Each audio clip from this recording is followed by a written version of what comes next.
Hello everyone, and welcome to One Tech World. Thank you for joining me for this presentation.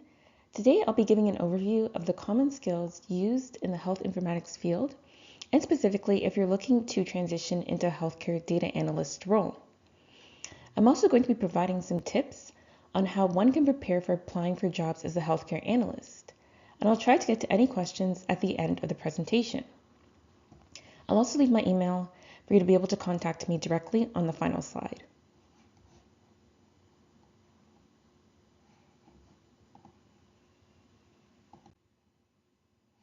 So before jumping in, a little bit about me.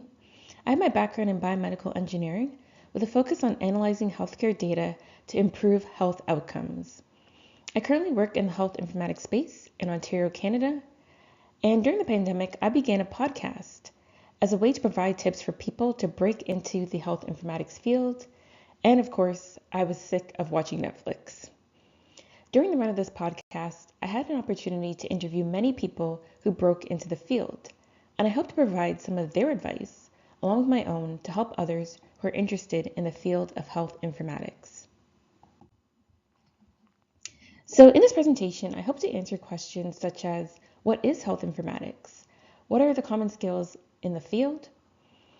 What is a typical day in the life? What are some job roles you can search for today? And how can you increase your chances of getting a job?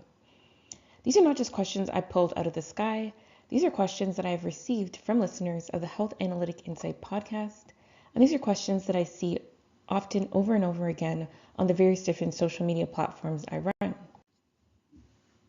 So before diving into the details, it's key to just start from the definition of what is health informatics. So this quote on the slide is sourced from the Healthcare Information and Management Systems Society website. They define it as the integration of healthcare sciences, computer science, information science, and cognitive science to assist in the management of healthcare information. I like to define it simply as transforming raw, messy, unstructured data into actionable information to improve clinical workflow and ultimately patient outcomes. So here I have a quote attributed to Peter Drucker: "If you can't measure it, you can't manage it." Healthcare organizations collect huge volumes of unstructured and structured data from medical images, lab results, administrative data, EHR records, and much more. Being able to make sense of this raw data and transform it into information for actionable results is a large part of the healthcare data analyst role. If you take, for example, a use case that you might be able to relate to, whether through budgeting, having a Fitbit, keeping a food diary, there can be positive impacts to tracking personal metrics with respect to your life. I remember when I first started to keep a food diary, this was a big aha moment for me because it allowed me to come to the realization of how many fries I was consuming on a daily basis. And once I had that knowledge, I was able to take action if desired. Human beings are notorious for over or underestimating situations, and being able to track things is key to be able to making informed decisions. So here I have an example. During the height of the pandemic, internationally, many hospitals paused elective surgeries. And this was the case depicted here by the Phoenix Children's Hospital. The issue that they had was how to resume the deferred surgeries after the peak of the pandemic in a timely and efficient manner, so people could get the care they needed. To support this, a dashboard was created that could be viewed by multiple surgeons and support how they would prioritize these deferred surgeries. Instead of having a disorganized system of emails, paper notes, and other files, this dashboard housed necessary centralized information where clinical staff could easily navigate and plan their schedule on a day-to-day basis. Specifically, the creation of this dashboard allowed surgeons to review cases and assign priority from high, medium, or low to both backlogged and new cases. Dr. Vadia, Chief Medical Information Officer at Phoenix Children's Hospital, stated about the dashboard, "The technology allowed for synergies across the enterprise in addressing the multifaceted challenges of resuming these operations." Here we see a prime example of how health analytics can make a significant difference in improving hospital operations bringing different departments within the organization together. And this example does not exist in isolation. If you search in Google Scholar, you'll see several examples of how clinical dashboards can be a part of the solution to improve patient care.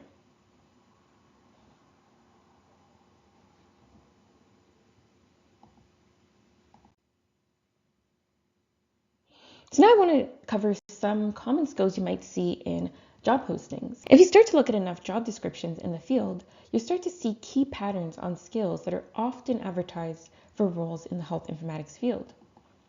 These skills include some clinical experience. This could be working previously as a nurse, pharmacy technician, a clinical research assistant, or at the help desk at a hospital.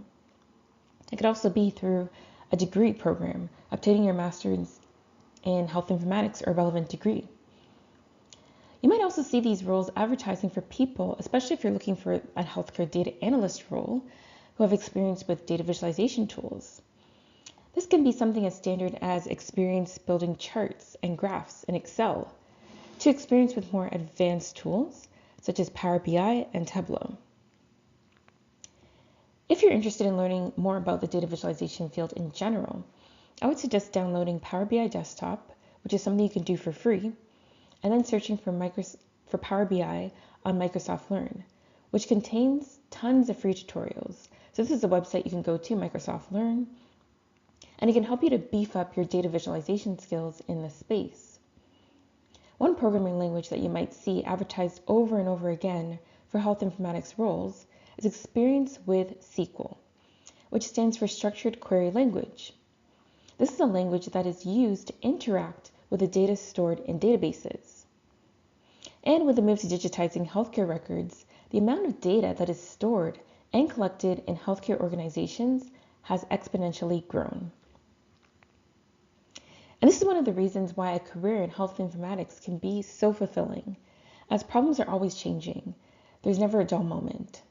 So to be able to sort through all the different types of healthcare data that exists, from healthcare claims, blood work data, from the labs, patient demographic information, SQL is a programming language that is often used to sort through tons of data and organize this messy data into actionable information.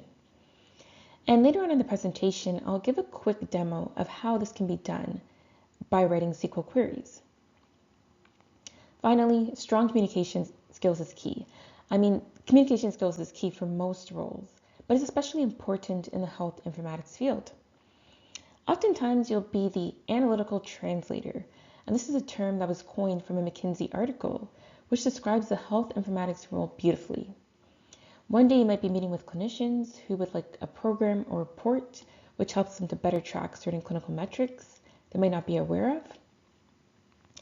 And you would need to either work with the developers or IT to develop this program or create it on your own, to ensure that you're communicating the correct insights through the data to clinicians and work with them to build a solution.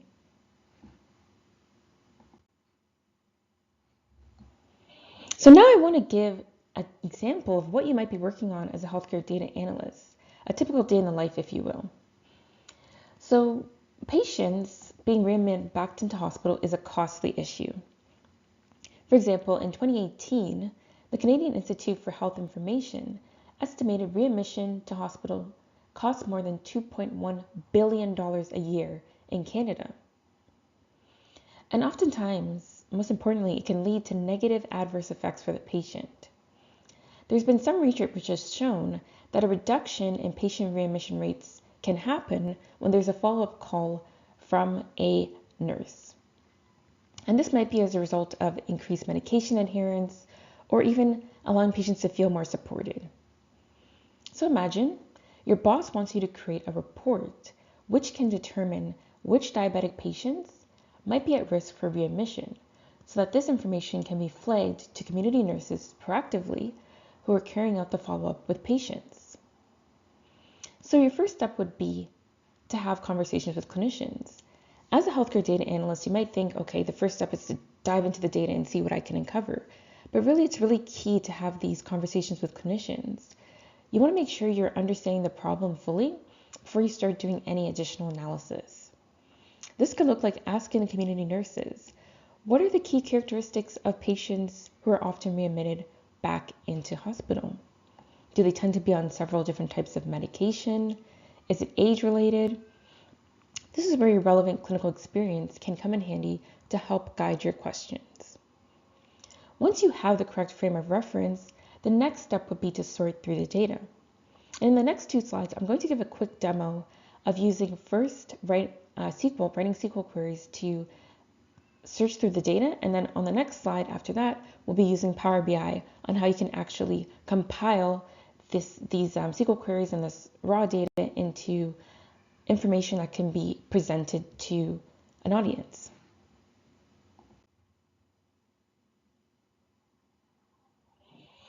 So what I'm showing here is a fake data set that doesn't contain any real patient health information. This data set represents 10 years of clinical data at 130 US hospitals. So here I'm selecting a SQL query, and I'm specifically looking at the patient demographic table. And you can see there's age, gender, weight information. And now I'm selecting the patient diagnosis table. And this contains a lot of information on, the number of medications the patient was on, and specifically if they were readmitted back into the hospital, yes or no. So what you can do using SQL is to combine both the demographic and the diagnosis patient information to understand if there's any key characteristics between this information. So for example, do patients who are older tend to be readmitted back to hospital at higher rates? Or do patients who tend to be on multiple different types of medication tend to be readmitted back to hospital? And here I'm using a join statement and joining the demographic and the diagnosis table together to get a better sense of what are the key characteristics of patients who are readmitted back to hospital. So this is an example by writing SQL queries how you can kind of combine different tables together and do some more additional analysis and more in-depth analysis to your raw data. And here I have an example using Power BI. And Power BI is a really great visualization tool because it allows you to do a lot of advanced filtering. So you can see here I can select the different bar graphs, and by selecting the bar graphs, it will change the numbers that you see, like in the average number of lab procedures and the average total number of diagnoses entered into the system. By just selecting the bar graph, it allows you to create some more focused analysis. And so having an advanced tool like this allows you to better communicate your data insights to a large audience.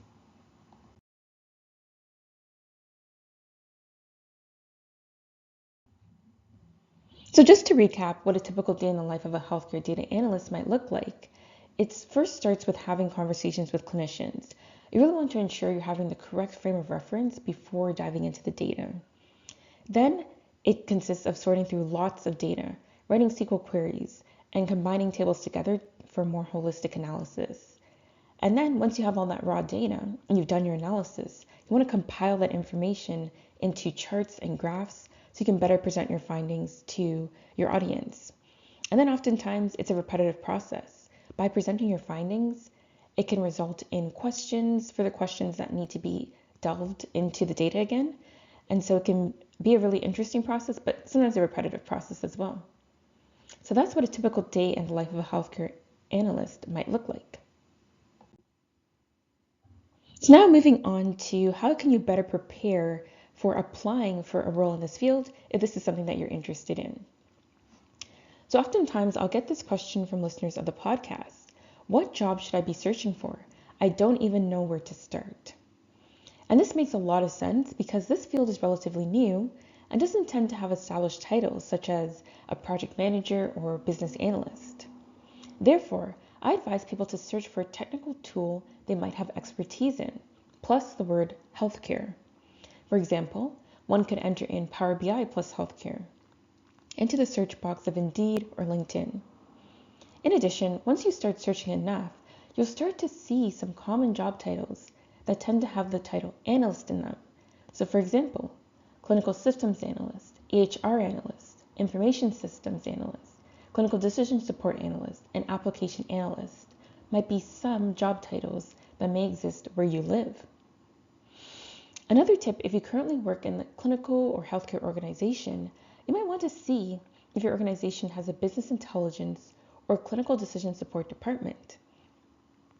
And look more into the roles within this department and see if you have a chance to network with your colleagues in these departments and try to job shadow for some of these roles.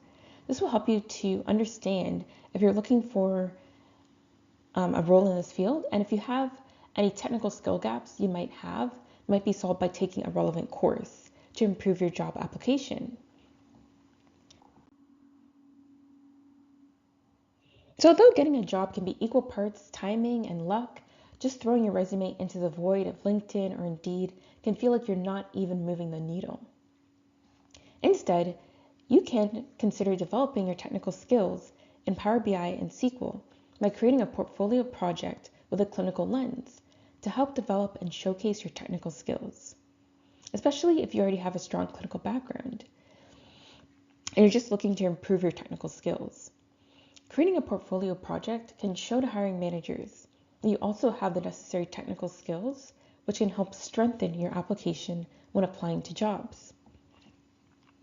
I've had the opportunity to review several resumes from individuals looking to break into the field, and what I often see is a simple listing of Power BI or SQL on their resume. Being able to have concrete proof of your proficiency with these technical tools in the form of the creation of a project can be a boost for your application, especially in this competitive job market.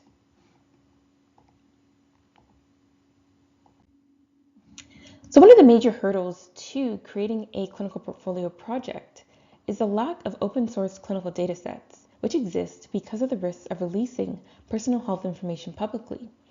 Therefore, you can find tons of data analytical courses using the popular Microsoft VentureWorks dataset, but it's much harder to find an analytical course with a clinical lens.